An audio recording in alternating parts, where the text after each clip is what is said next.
Good morning, fifth graders. Today's lesson's on comparing fractions. We're going to focus on two strategies to start. We're going to start with fractions that have common denominators, fractions that have common numerators.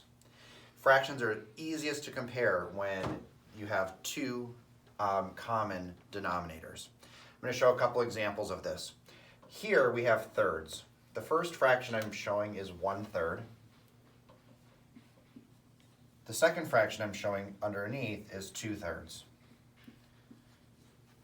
These two fractions have the same denominator. We're talking about thirds in both cases. 1/3 is smaller than 2/3, obviously, because in this case we have one piece. In this case we have two pieces, and the pieces are the same size. Okay. Let's take a look down below at fifths. On the top bar, I'm showing 3/5. On the bottom bar, I'm showing 1/5. Again, in this case, we're talking about fifths in both cases.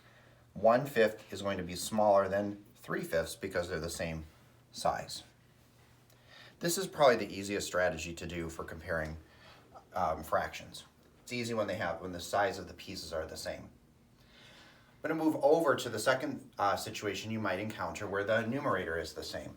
Now in this case, I'm going to have to add these up because it looks like we have different denominators. As you're going to see in the first model, we're showing 3/6, and underneath that we're showing 3/8.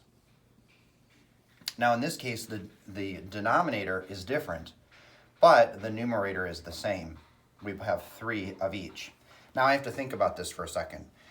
Sixths are bigger pieces than eighths. Think about a pie or a pizza. If you cut it in 6 pieces, the pieces are bigger than if you cut it in 8 pieces.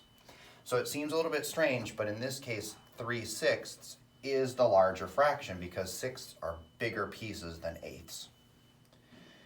Down below, I'm showing 4/10 in purple and 4/12 in green. Again, the fraction with the bigger denominator the fraction with the bigger denominator has smaller pieces. The fraction with the smaller denominator has larger pieces. These tenths are larger than 12ths. So 4/10 is larger than 4/12. Those are two strategies for comparing unlike fractions.